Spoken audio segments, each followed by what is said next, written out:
제432강 사라지는 것들. 이 세상에는 모든 것이 다 사라집니다.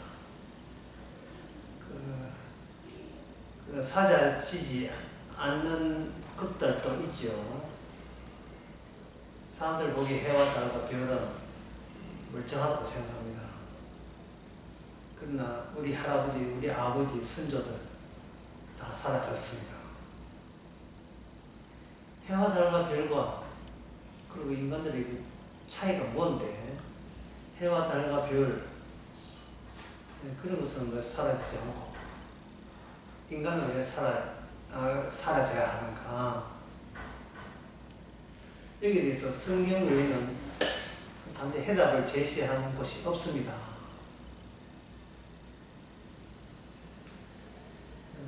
인간과 자연과의 차이점이 있다면 그것은 인간에게는 하나님의 형상에 있어요. 하나님의 형상이라는 것은 아버지와 아들, 하나님과 예수님 사이의 그 관계가, 그것이 바로 하나님의 형상입니다. 이 골로새서 1장에 나와요. 예수님을 가지고 하나님의 형상이라고 했죠. 보이지 않는 하나님을 나타낸 하나님의 나타난 하나님일 때 그게 하나님이 나타났다 하지 않고 하나님의 형상이 나타났다, 그렇게 이야기할 수가 있다. 예수님 자신이 하나님의 형상이니까. 그럼 그 전에 하나님의 형상의 역할을 한 자는 누구냐? 바로 아담과 하와, 인간이었습니다. 인간이 하나님의 형상의 역할을 해야 되겠죠. 그러면 하나님의 형상은 뭐냐? 하나님과 인간 사이의 관계성. 그 관계성은 영원하겠죠. 해와 달과 별들은 영원 없어지지 아니한다. 그 별의 종말도 있겠죠. 근데 폭발해가지고 나중에 블랙홀이 되어버리는 별의 일대기가 있겠습니다만, 어쨌든 인간보다는 오래 가잖아요. 마치 영원한 것처럼. 그러면 그 인간이 해와 달과 별보다 더 나은 게 뭐가 있느냐? 인간에게는 하나님의 관계가 있습니다. 그래서 그 별과 달과 해 가지고는 하나님의 아버지와 아들 관계를 다 드러내지를 못해요. 인간을 통해서 드러내는 겁니다. 그러면 하나님과 아버지와 하나님과 아들 관계가 어떤 관계냐? 그거는 십자가를 통해서 나타났지요. 아버지는 아들을 버립니다. 그걸 로마서 8장에 내어버려 두사, 이렇게. 내어줌이 되었네. 내어버려 두사 아니라 내어줬다. 아들을 우리 죄인들 위해서 내어주었다, 이렇게 이야기해요. 그리고 그 예수님을 내어줬던 예수님을 성령을 통해서 다시 영원한 아버지의 처소로 다시 불러 모으죠. 그게 관계예요. 해와 달과 별이 해내지를 못합니다. 그게 사라짐을 통해서 제대로 영원한 것, 제대로 영원한 것, 다시는 사라짐이 없는 영원한 것을 이 땅을 통해서, 이 지구를 이용해서 사라지는 것이야말로, 아버지의 관계에서 사라지는 게야말로 영원히 제대로 두 번 다시 사라지지 않는 것이라는 하나님의 본래의 뜻을 하나님의 형상 되시는 분을 위해서 드러내는 겁니다.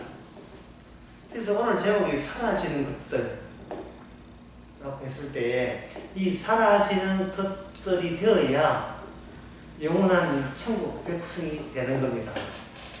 내가 사라진다는 것이 체험되어야 내가 하나님과 영원히 함께 하는 사람이라고 할 수가 있어요. 그 예가 구약에 나옵니다. 욥기 1장을 보면 이래 되어 있어요. 욥기 1장에 13절에 하루는 욥의 자녀들이 그 맏형의 집에서 식물을 먹으며 포도주를 마실 때에 낳고 했는데 15절에 서바 사람이 갑자기 들어 그들을 빼앗고 칼로 종을 죽였나이다. 나는 홀로 피했다고 되어 있어요. 18절에 그가 아직 말할 때 또 사람이 와서 주인이 자녀들이 그 마청의 집에서 식물을 먹고 포도주를 마시더니 거친 덜에서 대풍이 와서 집 모퉁이를 치매 그 소년들이 위에 무너짐으로 그들이 죽었나이다. 이렇게 됐어요. 처음에 그 14절에는 종 중에서 자기 혼자 살아남았고 나중에 18절에 나오는 종은 욥에게 보고하기를 주인님이 자녀들 다 죽었습니다. 자녀, 아들, 딸 다 죽었어요. 바다에 불었어. 나는 홀로 피했다. 다른 사람은 이 다 죽었다는 사실을 소식을 전해서 하나님께서 홀로 종 하나 홀로 남겨서 욥에게 아버지 욥에게 전달했습니다. 그러니까 욥에게 무엇이 사라졌지요? 종하고 자녀들이 다 사라졌죠.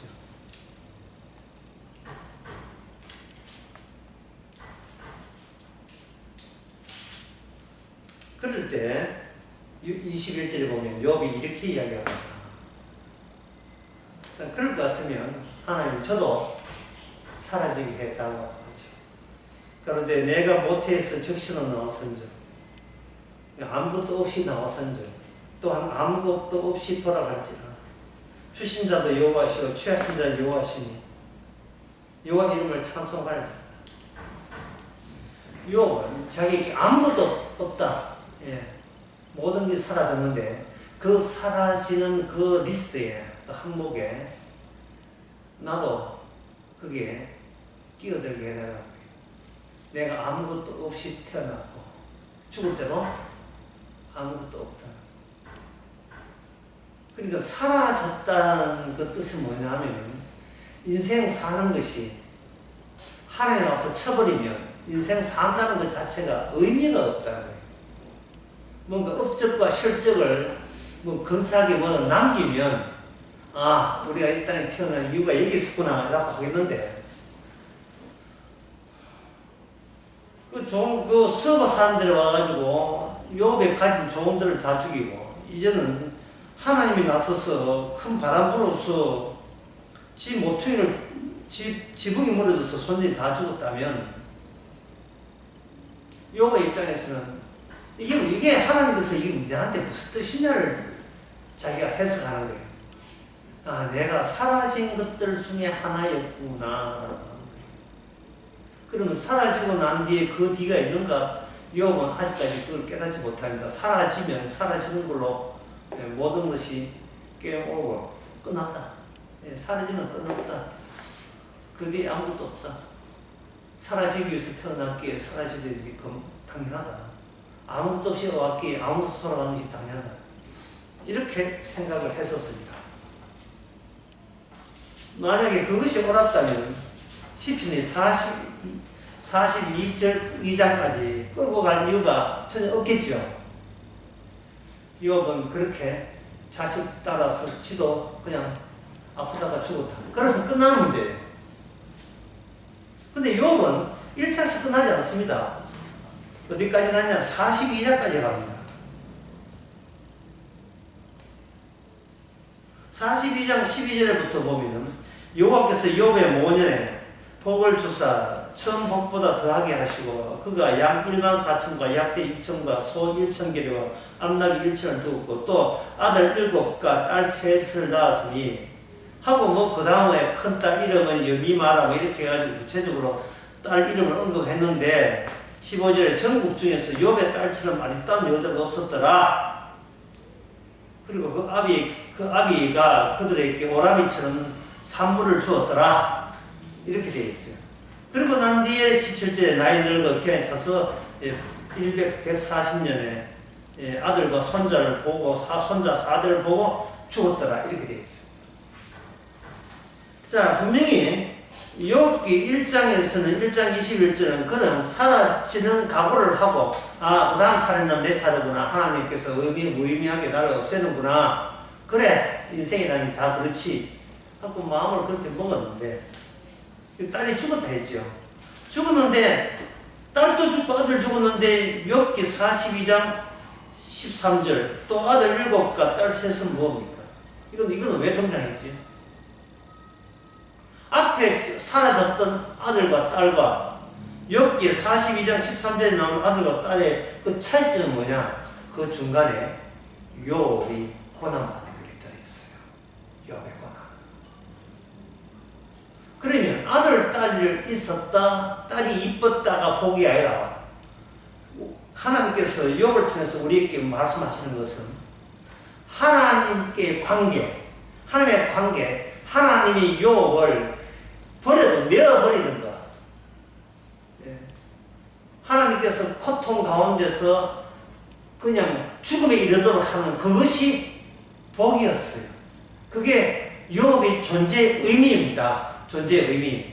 이거는 마치 예수님께서 이 땅에 오셨을 때 사람들은 자기의 그냥 의미도 모르고 사라지고 있어요. 이 사라지면 천국 가겠지. 아닙니다. 누굴 알아야 돼요? 우리 대신 사라지고 아버지로부터 취했던 그 예수 그리스도를 알기 위해서. 그게 복이에요. 예수님을 아는 사람은 영원히 영생명나무에서 사라지지 않습니다.